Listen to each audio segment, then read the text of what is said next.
కోసం మంచి మాటలు మిత్రమా.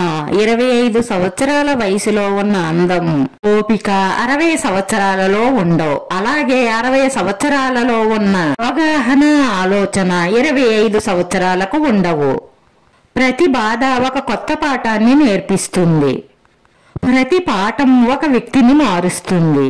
కోపం రావడం అనేది మానవ సహజం. కానీ దాన్ని ఎప్పుడు, ఎవరి మీద ఎలా ప్రదర్శించాలో తెలిసినవాడే తెలివైన వాడు, విజ్ఞత తెలిసినవాడు. మన దేశంలో మనిషిని మనిషిలా చూసేది భూమి ఒక్కటే. ఏ కులపోడు పండించినా ఒకేలా పండుతుంది. ఏ కులపోడు చనిపోయినా తనలోకి తీసుకుంటుంది. ఒక్కసారి ముందుకు వెళ్లిన తరువాత వెనక్కి తిరిగి గతంలోకి చూడకు. ఎందుకంటే తిరిగి గతంలోకి చూస్తూ దాని గురించే ఆలోచించేవాడు ముందుకు వెళ్ళలేడు. కొంతమందికి గర్వం, అహంకారం ఉంటాయి, తప్పులేదు. కానీ అవి ఎవరి మీద ఎప్పుడు చూపించాలో అప్పుడే చూపించాలి. అంతేకాని ఎవరి మీద పడితే వారి మీద చూపిస్తూ పోతే మీతో మాట్లాడడానికి మనుషులు భయపడతారు. కొంతకాలానికి మీతో మాట్లాడే మనిషే ఉండడు. యుద్ధం మనదైనప్పుడు మనమే పోరాడాలి. ఎవరో వచ్చి మనల్ని గెలిపిస్తారు అని ఎదురు చూడడం కంటే మూర్ఖత్వం మరొకటి ఉండదు. నమ్మకం, ప్రాణం రెండో ఒక్కటే. ఒక్కసారి పోతే మళ్లీ తిరిగి రావు. నమ్మిన వారిని మోసం చెయ్యకు. మోసం చేసిన వారిని జీవితంలో ఎప్పుడూ నమ్మకు. మనిషి ఎలా ఉన్నారో చూడకు, మనసు ఎలా ఉందో చూడు. అన్నం పోతుంది, అలాగే ఆస్తులు తరిగిపోతాయి. కానీ మంచి మనసు ఎప్పుడూ నీకు తోడుగానే ఉంటుంది. జాలి గుణం కలవారికి కష్టాలు ఎక్కువ, కఠిన గుణం కలవారికి సుఖాలు ఎక్కువ. ఎందుకంటే మంచి వాళ్లకు ముందే కష్టాలు వచ్చేస్తాయి, తర్వాత తట్టుకోలేరని. తరువాత సుఖాలు వస్తాయి. చెడ్డవారికి ముందు సుఖాలు ఉంటాయి, తరువాత కష్టాల్లోకి వెళతారు. ఎందుకంటే వారు చేసిన చెడ్డ ఏమిటో వారికి తెలియాలని. స్వేచ్ఛ అనేది ఎవరో ఇస్తే వచ్చేది కాదు, ఎవరో బాధిస్తే పోయేది కాదు. అదృష్టంతో వచ్చింది, అహంకారాన్ని కలిగిస్తుంది. తెలివితేటలతో సంపాదించుకున్నది మీకు సంతోషాన్ని, ఆనందాన్ని ఇస్తుంది. కష్టపడి సంపాదించుకున్నది సంతృప్తిని ఇస్తుంది. నవ్వుతున్నప్పుడు నీళ్లు త్రాగడం ఎంత కష్టంగా ఉంటుందో, మనసుకి బాధ కలిగినప్పుడు కన్నీళ్లను ఆపడం కూడా అంతే కష్టంగా ఉంటుంది. వేసిన త్యాగాలు మర్చిపోవడం, అవసరం తీరాక వదిలేయడం మనుషులకు వెన్నతో పెట్టిన విద్య. ఎవరికీ తెలియని బాధలు కూడా తడి ఆరని కనురెప్పలకు తెలుస్తాయి. అవకాశాన్ని పొందడం నీ గొప్పతనం కాదు, పొందిన అవకాశాన్ని సద్వినియోగపరుచుకోవడమే నీ గొప్పతనం. వెతుక్కుంటూ వెళ్లకు, అవమానపడతావు.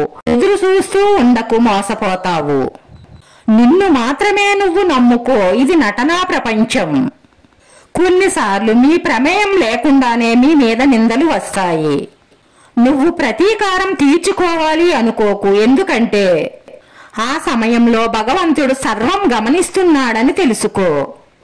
పంటని చీడ పురుగుల నుండి, మనసుని అసూయ ద్వేషాల నుంచి కాపాడుకుంటూ ఉండకపోతే చివరకు మిగిలేదంతా నష్టమే. పంటైనా జీవితమైనా అంతా వ్యర్థమే. ఎవరిని ఎంత నమ్మాలో అంతే నమ్ము. లేదంటే వాళ్లే కదా అని గుడ్డిగా నమ్మితే చివరకు మోసం రుచి చూపించి జీవితంలో కోలుకోలేని దెబ్బ కొడతారు. పరిగెత్తే చోట పరిగెత్తాలి, నడిచే చోట నడవాలి. అంతేకాని పరుగు పందెంలో పాకుతూ పోతాను అంటే గమ్యాన్ని చేరగలవు, కానీ విజేతవు కాలేవు. బాధల్లో ఉన్నప్పుడు బంధాలు భరోసాగా ఉండాలి. కానీ బంధాలే బాధలుగా మారితే బతుకు బలహీనపడుతుంది. గెలిచినప్పుడు పొగడడానికి 100 మంది ఉన్నా లేకున్నా పర్వాలేదు, కానీ నువ్వు ఓడినప్పుడు నిన్ను ఓదార్చడానికి ఒక్కరైనా ఉండేలా చేసుకోవాలి. ఎదుటివాడికి బాగా సంపద ఉందని, నీకు లేదని ఎప్పుడూ బాధపడకు. నీ దగ్గర నిజాయితీ ఉంది అని సంతోషపడు. నిన్ను తక్కువ చేసి చూసే చోట ఎక్కువసేపు ఉండకు. స్త్రీల వెంటపడి వేధించేవాడు ఏదో ఒక రోజు సర్వనాశనం అవుతాడు. ఎన్ని కష్టాలు వచ్చినా భగవంతుణ్ణి ఎప్పుడూ మరువకూడదు. శ్రీరాముడు సీతాదేవిని కోల్పోయినా కూడా ఈశ్వరుణ్ణి పూజించడం మానలేదు. అర్థం చేసుకునే వారికి మన రూపంతో పని లేదు. మనల్ని బాధ పెట్టే వారికి మన మనసుతో పని లేదు. కాలాన్నెప్పుడు నిందించకు. ఒక కష్టం మనల్ని బాధ పెడితే 100 సంతోషాలు మన కోసం ఉంటాయి. నువ్వు నమ్మితే ఇదే నిజం. నీకు నచ్చినట్టు నువ్వు బ్రతకడం ఎప్పుడైతే మొదలు పెడతావో అప్పుడు చాలా మందికి నచ్చకుండా పోతావు. ఎవరో నిన్ను బాధ పెట్టారని వాళ్ళు తిరిగి బాధపడాలని నువ్వు ఎప్పుడూ కోరుకోకు. తెలియక బాధ పెడితే క్షమించు, తెలిసి బాధ పెడితే ఆ తీర్పు కాలానికే వదిలిపెట్టు. నువ్వు మాత్రం ప్రశాంతంగా జీవించు. మన ఆలోచనలు వ్యాధి లాంటివి. అవి మంచిగా ఆలోచిస్తే మనకి మంచి ఫలితాలనే ఇస్తాయి. మనం చెడుగా ఆలోచిస్తూ పోతే చెడు ఫలితాలనే ఇస్తాయి. మన టైం బాగున్నప్పుడు మనం ఏమిటో అందరికీ తెలుస్తుంది. మన టైం బాగా లేనప్పుడు అందరూ ఏమిటో మనకి తెలుస్తుంది. మన చెడును కోరేవారు మన తప్పును మాత్రమే చూపిస్తారు. మన మంచిని కోరేవారు మాత్రమే మన తప్పును ఎప్పుడూ సరిదిద్దుతూనే ఉంటారు. నీ సమయాన్ని నీ కోసం ఉపయోగించు. ఎదుటి వారి గురించి ఆలోచిస్తూ నీ సమయాన్ని వృధా చేసుకోకు. డబ్బు లేనప్పుడు పిసినారిలాగానే ఉండాలి. ఎందుకంటే అప్పుల్లో పడితే ఎవ్వరూ సహాయం చెయ్యరు. నేటి లోకం తీరు ఎలా ఉంది అంటే కింద పడితే పట్టించుకోరు, పైకి ఎదిగితే జీర్ణించుకోలేరు. మనకు గల శక్తిని బట్టి మనల్ని మనం అంచనా వేసుకుంటాం. మనం చేసే పనులను బట్టి ఇతరులు మనల్ని అంచనా వేస్తారు. బయట వాళ్లను పొగిడే పొగడ్తలు మన వాళ్లను పొగిడితే మన వాళ్ళు పరాయి వాళ్ళు కాకుండా ఉంటారు. చీకటి తానే గొప్ప అనుకుంటుంది, కాకపోతే దీపం మాత్రం దాని అహాన్ని తలకిందులు చేస్తుంది. ఎక్కువ శృంగారం కోరుకునే ఆడవాళ్లే చివరకు ఈ ప్రపంచాన్ని తల్లక్రిందులు చేస్తారు. భుజాల మీద ఉన్న బరువుని బలమున్నవాడు ఎవ్వడైనా మోస్తాడు.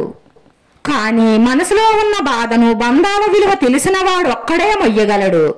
ఆ బంధం భార్యాభర్తలదైనా, తల్లి బిడ్డలదైనా, ప్రేమైనా కూడా. ఒక వ్యక్తి తనకు తానుగా పొందగలిగే శక్తి ఉన్నా కానీ దానికోసం దేవతలను ప్రార్థించడం మూర్ఖత్వం. కొట్టగలిగితే బలం పైన కొట్టండి, వీరులుగా మిగులుతారు. బలహీనతపై కొట్టకండి, పిరికివారిగా మిగిలిపోతారు. ఒకరి కష్టం తెలియాలి అంటే వారు చేసే పనిని చెయ్యడానికి ప్రయత్నించు. అందులో ఉన్న కష్టం నీకు పూర్తిగా అర్థం అవుతుంది. మిత్రులు, బంధువులు ఆనందంగా ఉన్నప్పుడే పిలిస్తేనే వెళ్ళాలి. బాధలో ఉన్నప్పుడు వారు పిలవకున్నా మనం వెళ్ళాలి. నీ కోసం ఏడ్చేవారుంటే నువ్వు అదృష్టంగా భావించు. నిన్ను చూసి ఏడ్చేవారు ఉంటే వారిలో లేని గొప్పతనం నీలో ఉందని సంతోషించు. అడవికి వెళ్ళినా కానీ రాముడు రాజే, అలాగే వ్యక్తిత్వం ఉన్న వ్యక్తి ఓడినా రాజే. ఇన్ని మంచి మాటల్లో మీకు ఏ మంచి మాట నచ్చిందో కామెంట్ రూపంలో తెలియజేయండి. వీడియో నచ్చితే లైక్ చేయండి, షేర్ చేయండి, సబ్స్క్రైబ్ చేసుకుని పక్కనే ఉన్న బెల్ ఐకాన్ క్లిక్ చేస్తే నేను పెట్టి ప్రతి వీడియో కూడా మీకు వెంటనే నోటిఫికేషన్ వస్తుంది. ధన్యవాదాలు మిత్రమా.